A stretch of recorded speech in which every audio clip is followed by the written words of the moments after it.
Exactly. The math you needed was inside you all along.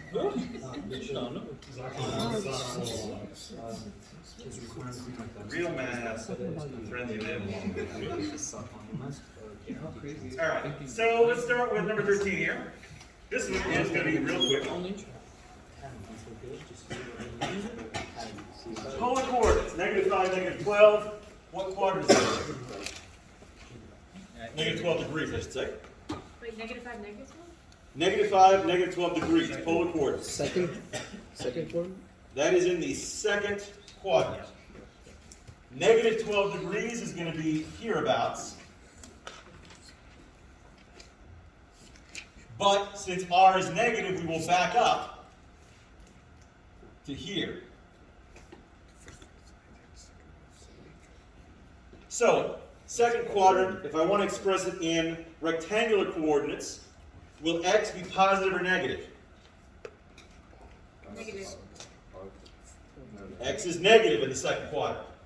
Will y be positive or negative? Positive. Positive. So we're going to look at our coordinate pair should be something like that. Now, how do I actually find the values of x and y? R cosine theta. R cosine theta is x. And R sine theta is y. Exactly. And conveniently, I said do not approximate, which means there's almost nothing to be done. R cosine theta is simply -5 cosine of -12 degrees. And r sine theta is simply -5 sine of -12 degrees. But that can be simplified. The cosine's positive. Exactly. Cosine is an even function, which means the cosine of -12 degrees is the cosine of 12 degrees. So that's -5 cosine of 12 degrees. What about the sine?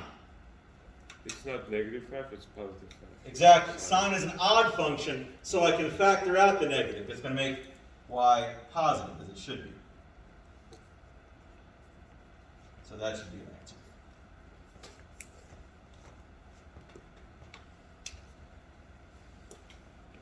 So did I need the graph? Technically, no, not at all.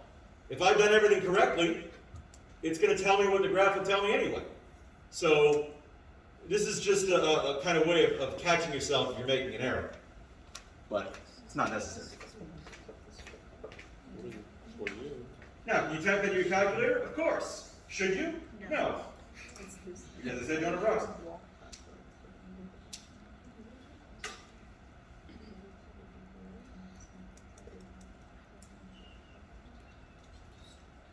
Professor, would it change anything if we converted it to radians? Technically no, except it would be twice as much work. For no reason.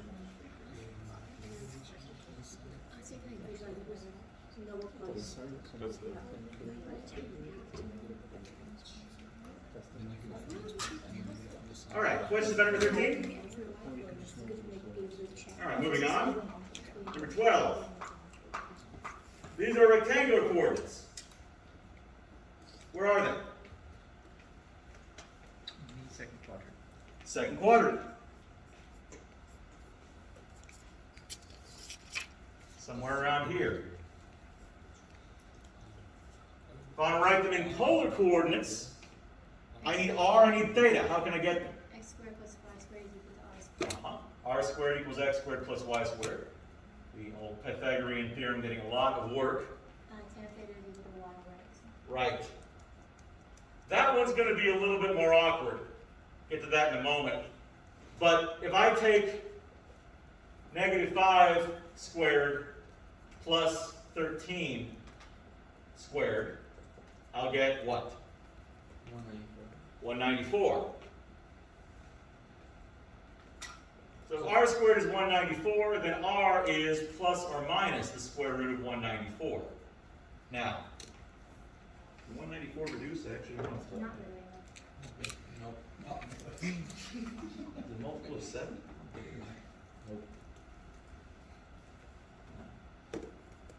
Well, it's not prime, but it's close enough. So, what about theta? 13 to -5. Negative 13. So the tangent of theta is negative 13/5. Does it follow that theta is the inverse tangent? No, so be important. Well, is that a problem? Here it is, because I'm looking for a quadrant that. Negative part. There are two fixes.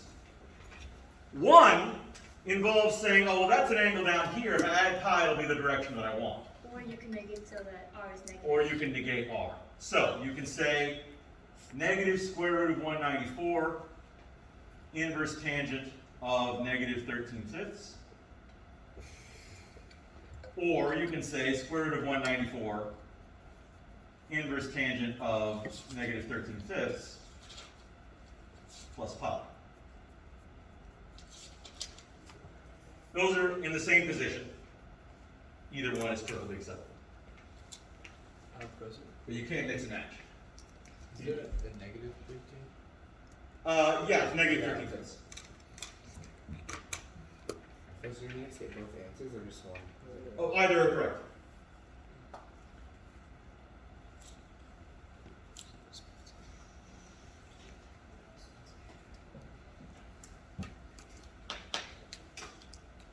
We have a party tomorrow after the final. I'm going home as fast I as was gonna say, I will have no say over what you do tomorrow after the final. Will you stay with us if we throw a party after? I do have a meeting that I have to go to. After the meeting? After the meeting, we have our own party, sorry folks. Oh, we're not invited, guys. No. we go bar hopping after this. What? What are you getting No, into? you are a child. How about Saturday? You're a little baby. In Glendale. What? When's that change? Glendale is Bro. still in the United States last I heard. Yeah, but like little army meeting. I feel like you are encouraging unlawful activity. Never. It's a hypothetical. Okay. Are you wearing the wire? No, but I am. Oh no. Are you a mandate reporter or not? I am, of Okay. course. I'm a man. I thought that hypothetically. Okay. What? What? I said hypothetically if we were to go bar. Well, it'd be illegal, hypothetically. Can you And vote then we to get won't. rid of tests, Professor? What's that? Can you vote to get rid of tests? Can I what? Vote? Vote to get rid of Oh. tests. What does that have to do with a mandate reporter? I don't have to vote. I'm the one in charge of the class. I don't have to consult anyone. Now, I am required to give a final exam. That's one thing I don't have any, Wait, really? Find Oh, something man. stupid then? huh? Can you find something stupid and just say yes? Well, remember, if everyone passes, they're gonna look at me sideways, so. Okay, fine. Now, if everyone passes because you did well on the test, I can say, here's why they passed. But I have to ask some kind of evidence. Okay, moving on. In case anyone was unaware, a dolly is a wheeled cart used to lift a heavy object. Who's We've all seen them. Car. You might not know the name of it. It's a dolly. So, if a dolly is held at an angle of 70 degrees to the ground, how much force does the bottom plate of the dolly apply to a 63 kilogram load?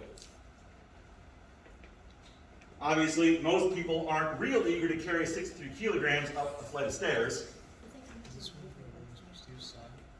How many pounds is that, Professor? Oh, 130 something, 140 something.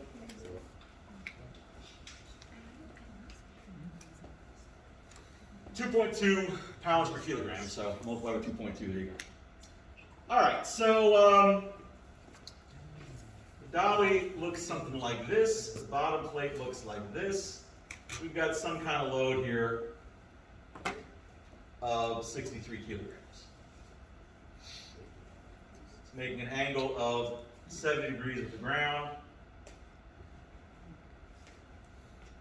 So, I need to decompose the force of gravity to be orthogonal to the dolly. In other words, in the direction of the dolly, in the direction of the bottom plate. Need this angle here. So it's the 63, downward vector. But if I want to know the force in this direction, effectively down the dolly, how would I figure that out? 63 times sine. 90 minus 70. I can use the sine of 70 degrees, or I can use the cosine of 20 degrees. Either one works.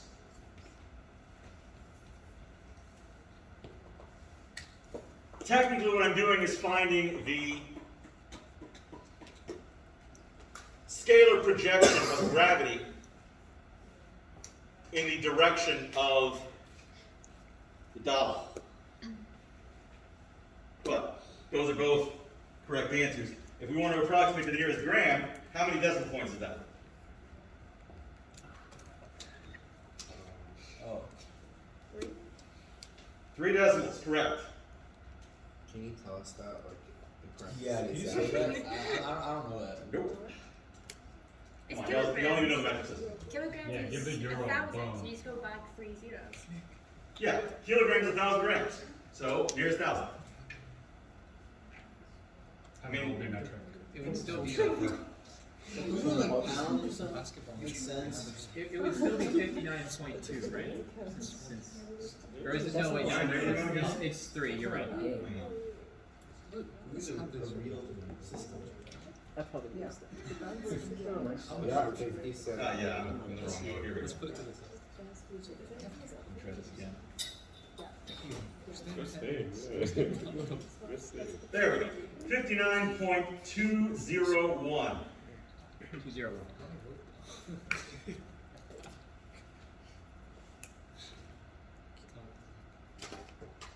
It was the same regardless if you sine or cosine. Yes, those are identical. All right. Questions about number 11. Of course, if the bottom plate is being overstressed, lowering the dolly, decreasing the angle to the ground, will reduce the amount of force that the bottom plate has to apply. So aren't there like some variations of this problem that we can expect, like that we'd have to change the dynamics of this question? Like, I'm not going to do that on the final exam. okay. On the final exam, it's going to be this arrangement. Okay. Now, if you were in physics class, of course, there will be many possibilities, but I don't want to get too ridiculous. Okay. All right, so number 10. Professor, do you mean to put grams for the? That is in kilograms. I could express it in grams, but then it would be 59,201 grams.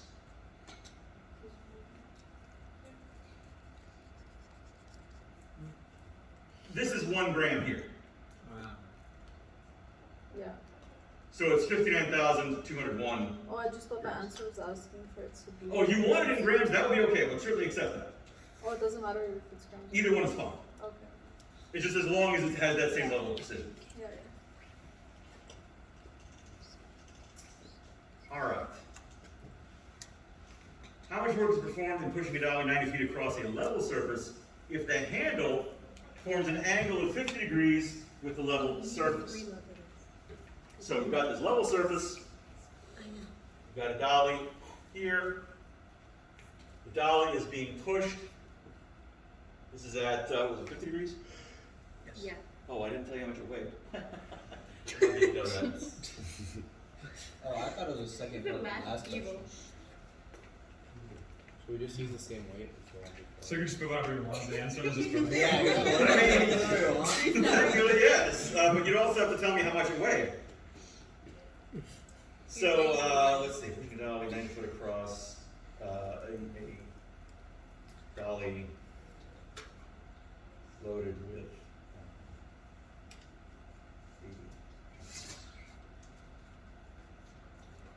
there. So, 80-pound weight.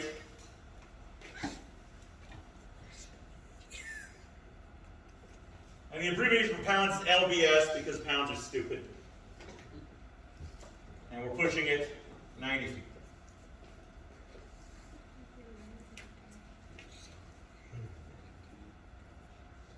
How do you get to that? 80 minus 90 sine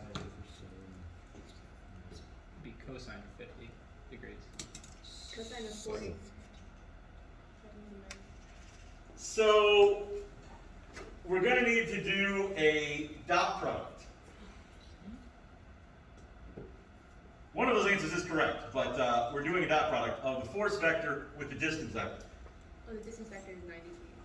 Yes, Force is 80. Okay. right. The force is the issue. So the force is the force of gravity, but it has to be applied with the The angle measure? the direction of the force has to be included. So the distance vector is simply 90 in the I direction. It's not going up or down.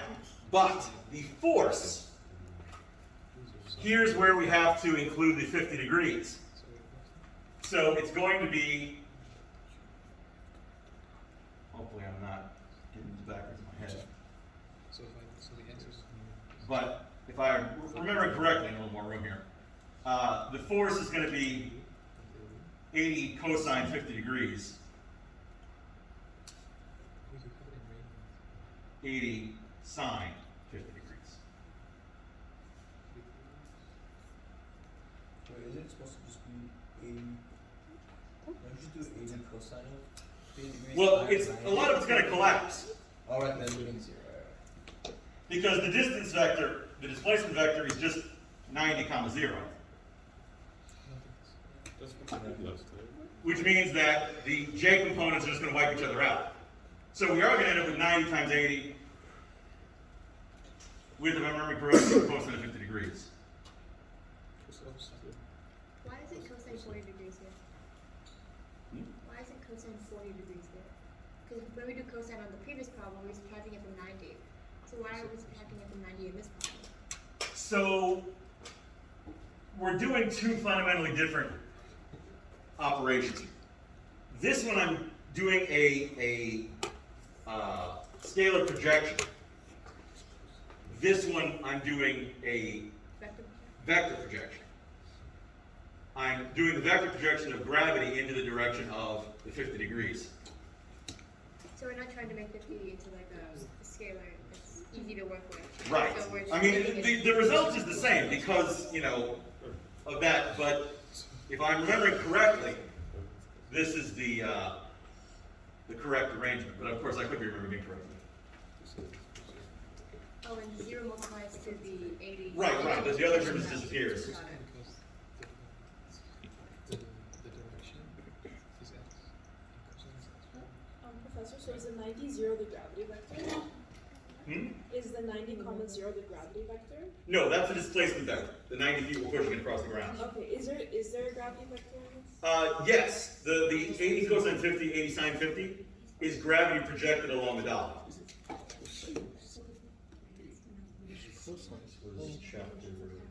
Technically, you're doing this. It's a dot. To me, it seems like the vector for force would be Some value here. 80 cosine 50, 80 sine 40. This is the dot product. It is the sun. You're right. It is a sign. It's easy. Well, sign of the dot. So these are back to this. Sign is not dot. It's the same left or right. Or you can use the 40 degree angle. Same thing with the Either way. previous one where we used to use cosine, but use sine. Okay, it makes sense. So that's one construction that will work. Is that what you did? I did have it backwards. I was going to turn it around in my head. The alternative would be you could instead use 80 cosine of 40 degrees, sine of 50 degrees, 80 sine 50 degrees. So we just changed it from cosine to sine. That's it. Yeah, these are interchangeable. Either one of them works.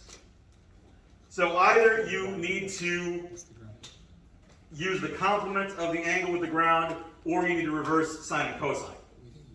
The complement. Oh, Yeah, 40 and 50 are complements, they add up to 90. so for both of them, you would subtract for 90.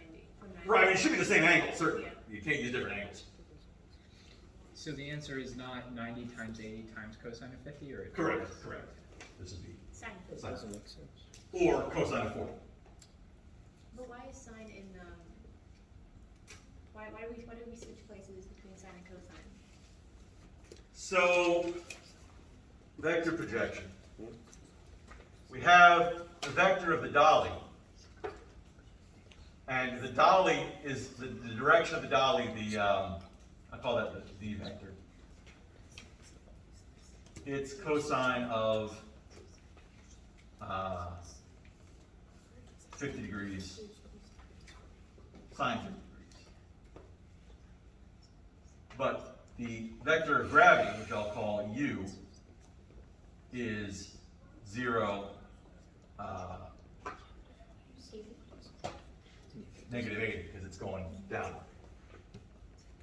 So the projection onto v of u would be vector u dotted with vector v over the magnitude of v dotted with, multiplied by the vector v over the magnitude of v. Now, fortunately, the magnitude of v is 1. It's already a unit vector. So if I dot product the two of them, that's going to be, 1 times negative. right, negative 80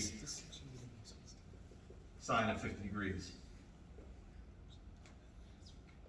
But then I'm going to multiply that by unit vector in the direction of vector v. I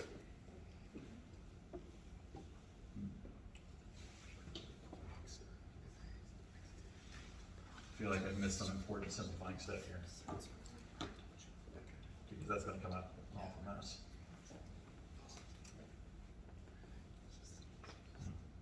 Honestly, this is not one that's going to come up that often in calculus anyways. Let's just strike this one too. Don't have time. So I have to make a calculator. So we're not giving this one to you? Now, you will not have a work problem on the box. And is it not just the 80? Cosine of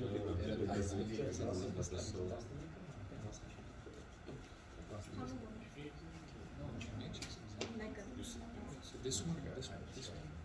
Just delete it. Gone today. Isn't there anything in their format? So that would be the first one. No. All right. Number 9. But F low. Oh, well, yes. F is incredibly easy. It's ugly. This is scary. It's 1. It is. Oh shit.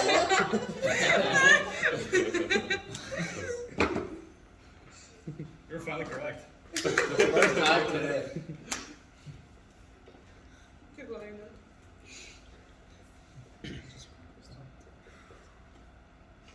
Because the dot product of a vector with itself is equal to the square of its magnitude. Yeah. This is just 1 times 1 times 1 times 1 times 1. It looks scary. It looks terrible. If you actually go through and calculate it all, it'll take, I don't know, 5-10 minutes.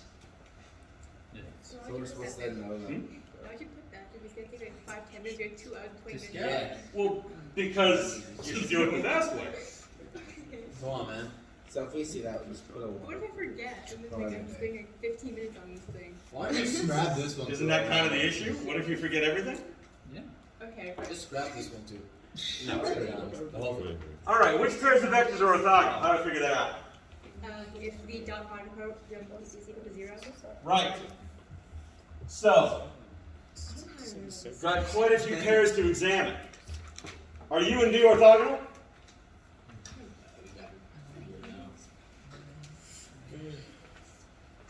I mean, no. The dot product is 3. No, they are not. Are U and W orthogonal? Yes. Yes, they are. Dot product is something that you should be able to do very quickly.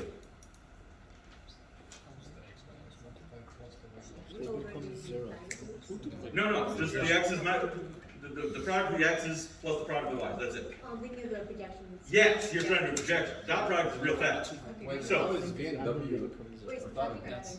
U and W are Oh, orthogonal. U and W. Oh. Yes. What about U and Q? Are U and Q orthogonal? No. No. How about U and P? No. No.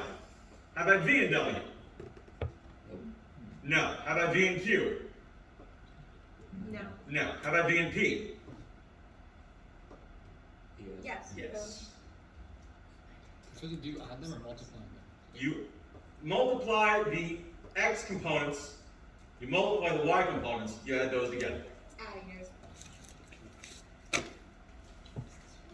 How about W and Q? No. No. How about W and P? No. No.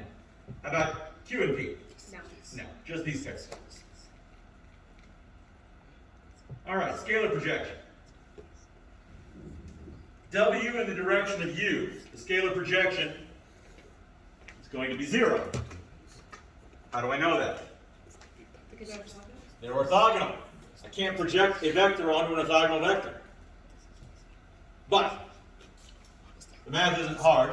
I'm going to take the scalar projection of the component in the direction of U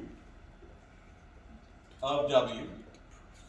So that's going to be the dot product of W with a unit vector in the direction of U.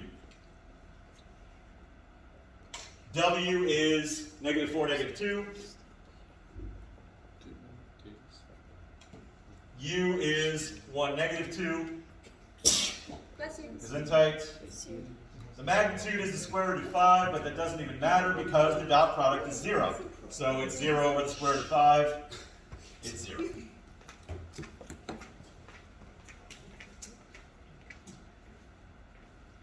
These look so easy. That's the thing about vectors.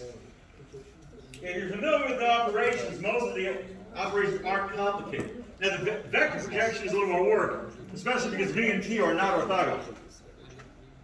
In the direction of the same as being projected onto, right? Yes. So remember the direction is the one that goes in the subscript? Yes. Okay. This is Yeah, and then you square it. So, projection The direction is in the subscript. of V in the direction of P. 9, 60. So, I'm going to take vector V, which is 9, 3, multiplied by the unit vector, dot product with the unit vector of P, which is going to be 2, 6, 2, -6 rather, over the magnitude of P, which is square root of 40 or 2 square roots of 10. And then I'm going to multiply all of that by that same unit vector. So, dot product here, I'm going to have 18 0. minus 18. Oh, are these orthogonal as well? I think so. Oh, sure. Set it right here. Okay, 0. Professor, the magnitude is the x squared plus y squared, then square root of both of them? Magnitude is yes. It's basically the old Pythagorean theorem again. But is it absolute value or not? The magnitude is strictly positive. So it's not that's what it is. Since you're squaring x and squaring y, you can't get negative So negative. if we were adding that together, If you're adding magnitudes, is it a squared plus b squared? yes. If it was a squared minus b squared, then you would need to put that higher than keep it constant, correct? Right. Okay, so vector projection of V in the direction of W, that one Would actually require some math. is not orthogonal. So we're actually have to work that one out. But yes, when you project orthogonal vectors onto each other, you just get zeros. However, I do want to point out that B is a 0 scalar and C is a 0 vector. That is an important distinction.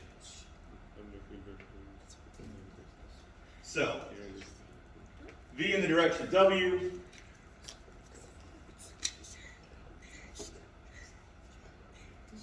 So I'm going to take the vector V, which is again 9, 3,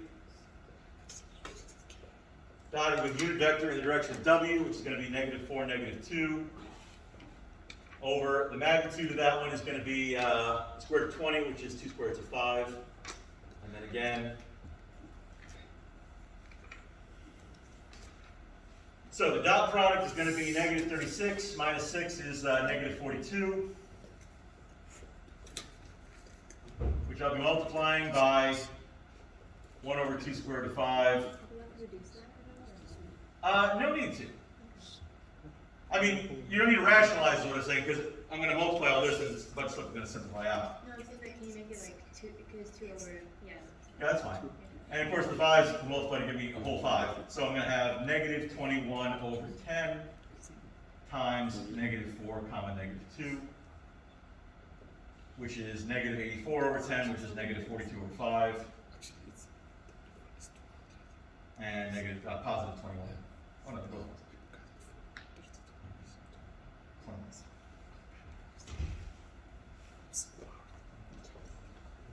Professor, Hmm? how did we get the 1 over 2 at 5?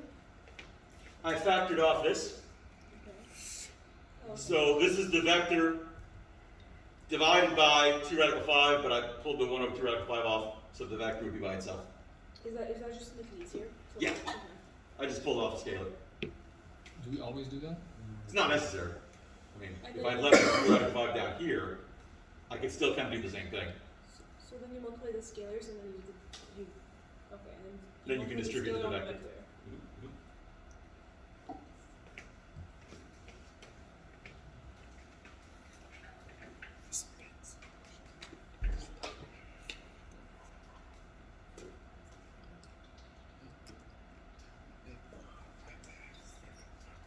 All right. Questions about number 9? No? All right. Good. So this isn't the only way we can do this, right? Like, can we get the dot product of the two vectors on the numerators and then put that over the denominator and then solve it accordingly? No.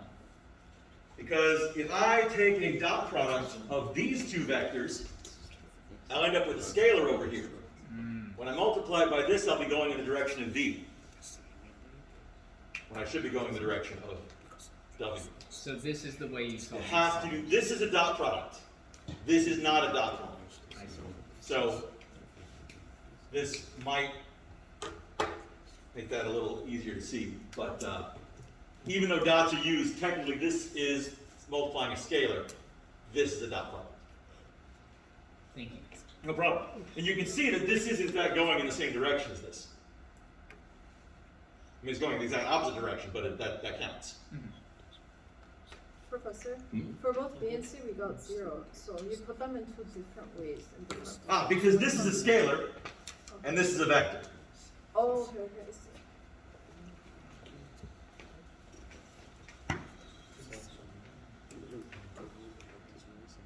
All right. Number D. Oh, smallest angle of vector, two vectors u and d. Sure. So the cosine of theta, that being the smallest angle,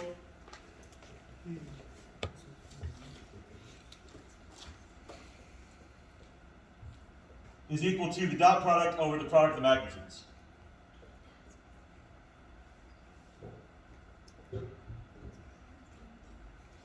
So, where u and d again?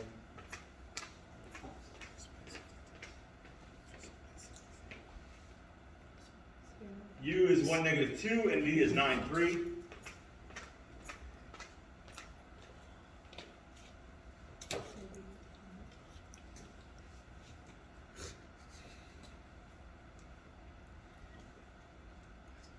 So the dot product is going to be 9 minus 6, which is 3.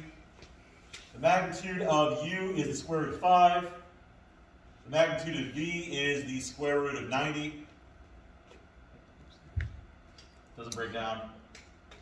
But when I multiply them, I'm going to get 3 over the square root of 450. That does break down. So I can pull out a 3. Go 90 is 3. No, but square root of 450 does. But the 3.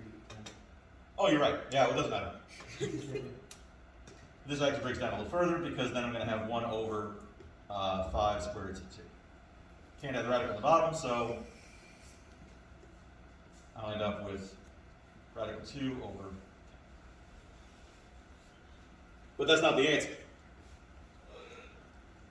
What was I doing here? What was the point of all this? You're finding the smallest thing. That's the cosine of the angle. Cosine inverse? So I'm going to have to do the inverse cosine of that. It'll always be in quadrant 1 or 2, so I don't need to worry about what quadrant it's going to be in. I didn't say to approximate, so it's just going to be inverse cosine of root 2 over 3.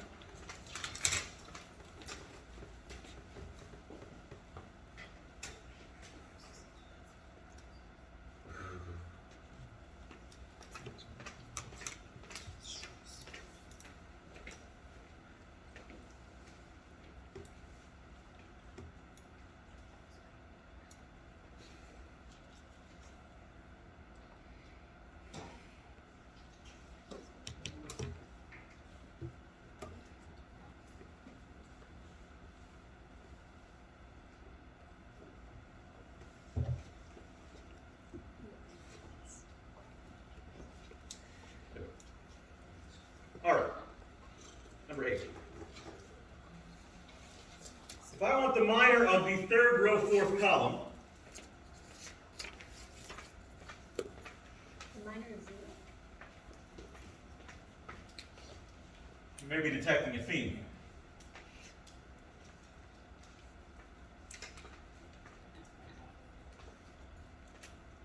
Third row, fourth column. How do I find a minor? It's 0? I take the determinant of the remaining matrix when I cross out this row and this column.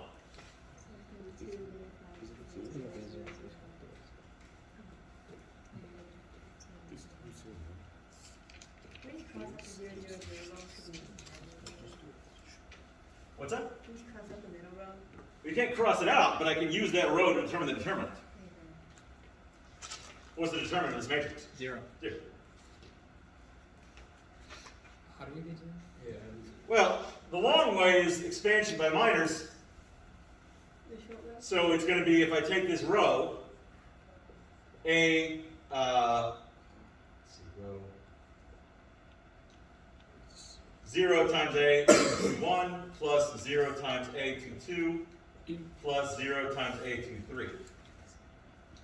So 0.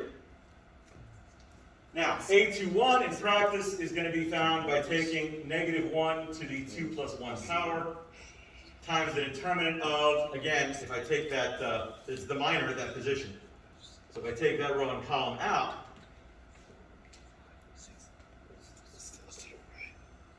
so -5 minus 63 would be -68, plus there's a negative out in front, so it's going to be 68, but it doesn't matter because it's going to be 0 times 68, so the result will be 0 after all. Question, Nick? If we had picked a number that wasn't 0 when we did all that, do you remember on the test there was like 54 and the bigger number? Which one was the cofactor? Or the... 56 was the cofactor.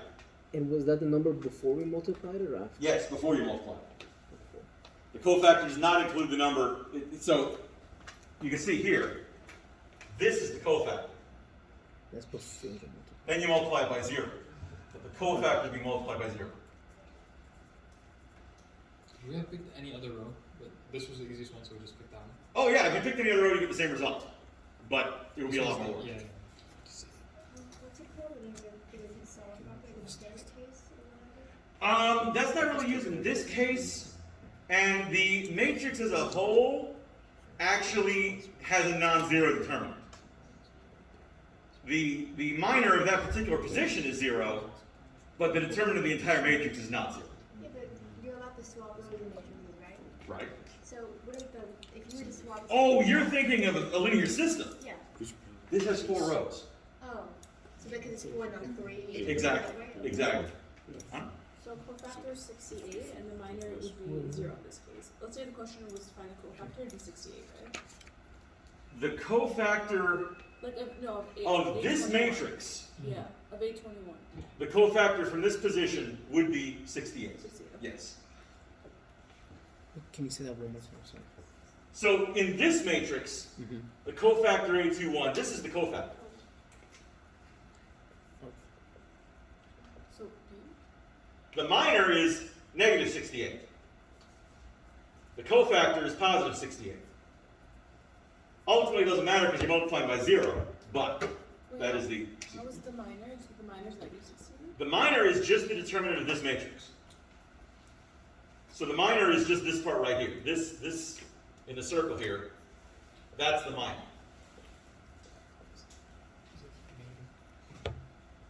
The result, when you multiply this by 0, that doesn't have a name. There's no term for that. It's just part of the process of finding a term.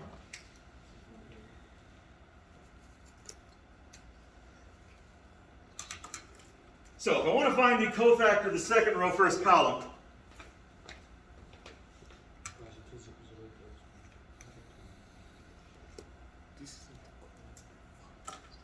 second row, first column, That's before the I want to find the minor. That means I'm going to cross out this row and this column.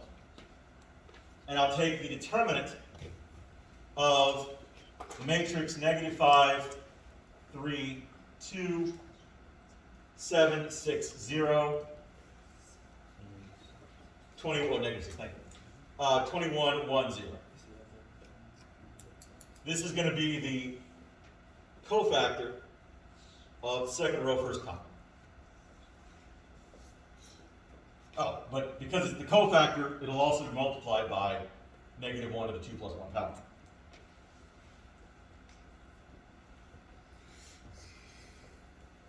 That's all the cofactor does, is it just flips the sign, or it doesn't, depending on your position in the matrix.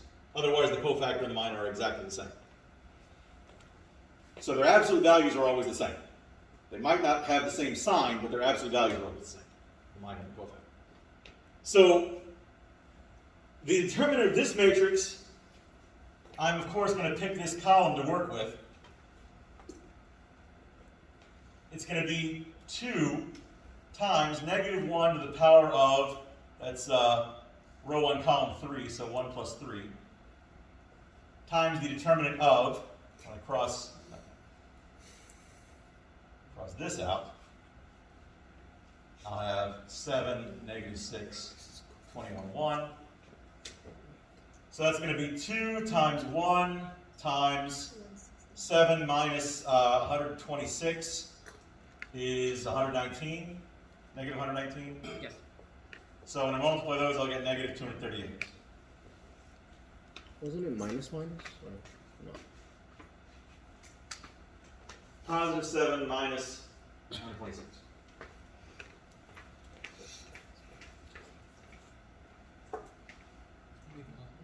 So the minor there was 0. The cofactor there, But are you sure it's like that it's subtracting from that? So if it was subtracting from the negative, wouldn't it have become positive? no. Oh, I see what you're saying. Yes, yes. It is It's positive. 7 minus negative 126.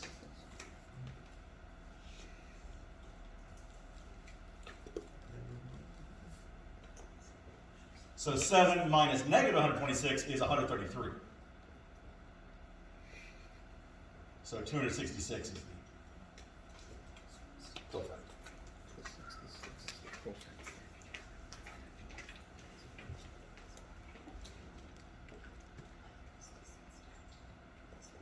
Now, if I want to determine the determinant of the original matrix,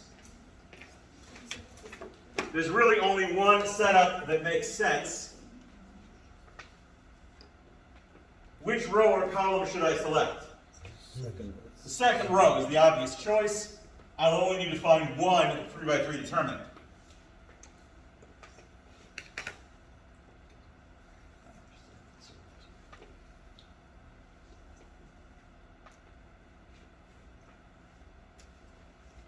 So I can just ignore the rest of them and say I'm going to have to take 4 times negative 1 to the, that's the second row, fourth column, so 2 plus 4 power, times the determinant. If I remove all of that, is going to be 2, negative 5, 3, negative 11, 7, negative 6, negative 15, 21, 1. What's the large is the fourth column? What's it? The fourth column, large is Why did I do what? Because we're removing the column with the 4 in it. We're not using that column to find the determinant. Right, so I can skip these because they're all going to zero out anyway. The only one that's going to matter is the 4. So I just need to find the cofactor of this position and multiply by 4. Now, finding that cofactor requires finding this minor, which requires finding the determinant of this 3x3 matrix, which is going to be a little bit of work. If I just pick the first row, that's going to be 2 times negative 1 to the 1 plus 1 power times the determinant of 7, negative 6, 21, 1, plus negative 5 times negative 1 to the 1 plus 2 power times the determinant of negative 11, negative 6, negative 15, 1, plus 3 times negative 1 to the 1 plus 3 power times the determinant of, I take that column and row out, negative 11, 7, negative 15, 21.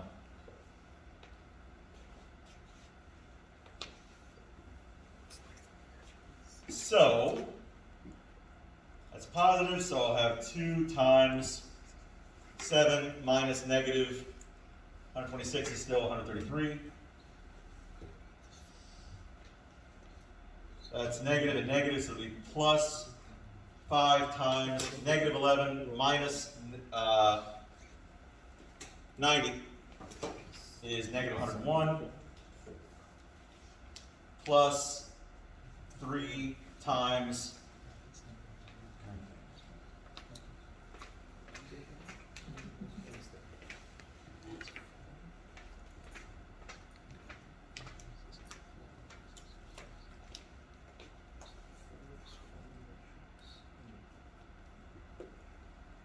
get negative 126 on that one. Yes. Okay.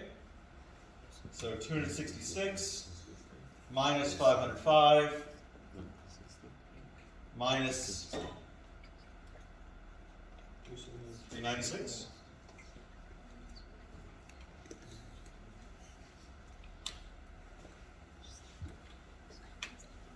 $378.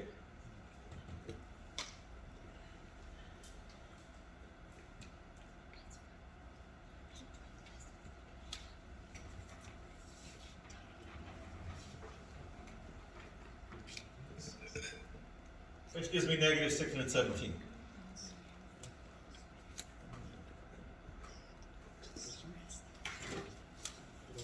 So let me just confirm that. Don't you have to multiply that by 4? What's that? You multiply that by 4? Oh, thank you, thank you. I've lost track of 4. I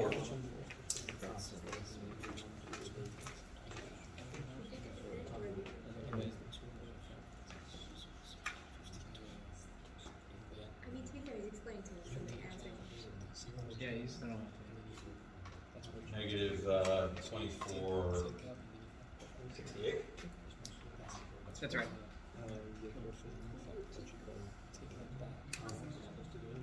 Any other questions? Yeah. This matrix is consistent, right? It has no solution. You're thinking of that as an augmented matrix. This is not an augmented matrix at all. It's not associated with any linear equations. If it were, it would actually be overdetermined because it's got 4 rows, but only 4 columns. So you have 3 variables. Basically, you have 4 equations, but only 3 variables. So likely would have no solutions just because it's hard to get 4 equations and only 3 variables intersect. It's unlikely. But that's yeah, basically you're pulling something that isn't even related to this. So let me just confirm this real quick.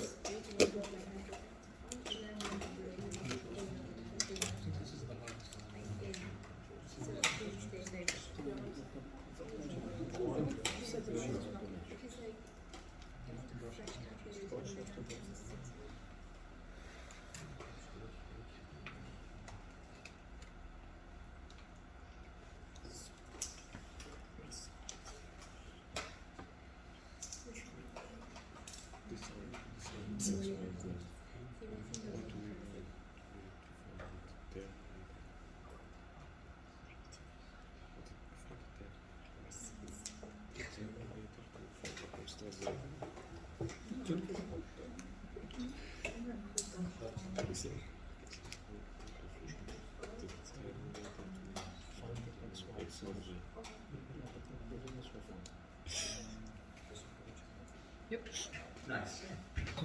So that is correct.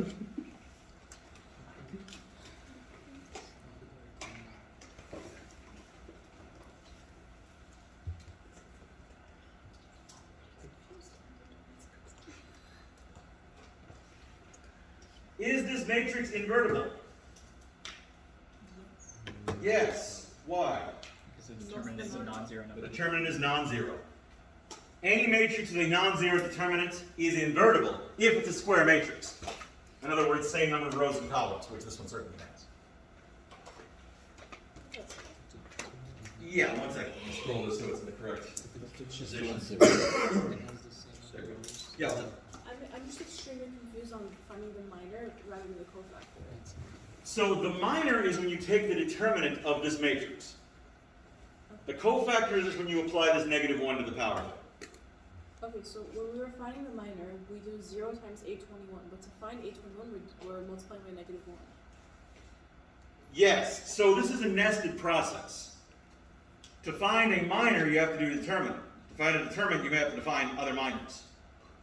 So this is a minor of this 3x3 matrix. But I'm using that to find the minor of the 4x4 matrix.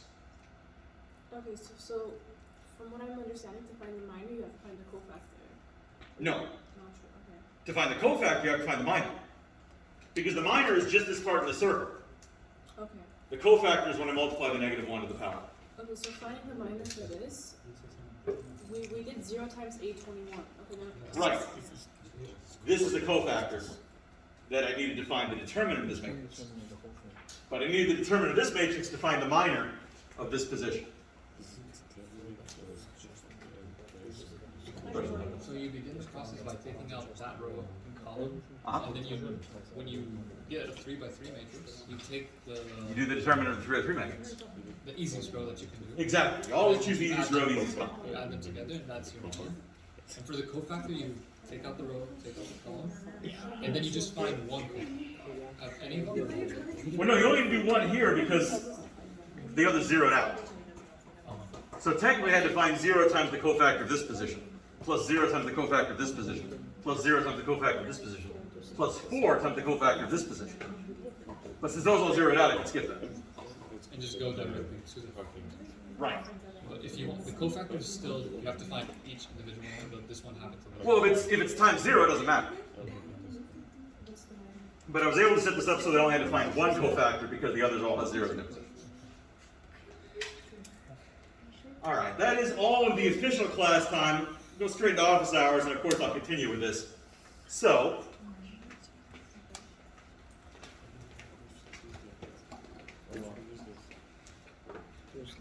next up, number 7. Oh, yes. All right, let's take a quick break so I can get the grades assigned for those who need to leave. Technically, an office hours don't start at 1:15 anyway.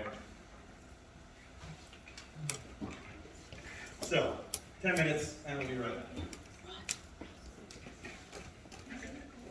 Okay, what's the minor?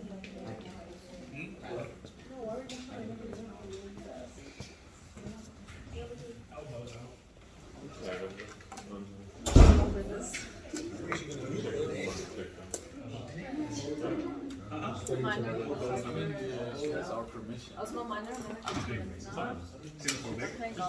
Really cool. Real fast. Xenophobe.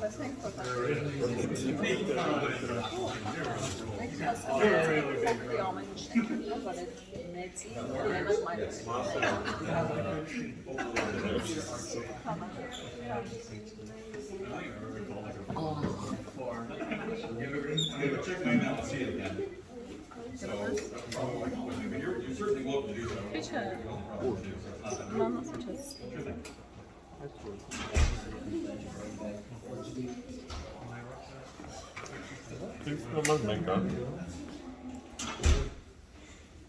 잠깐만 카메라 좀 생겼어. Sorry.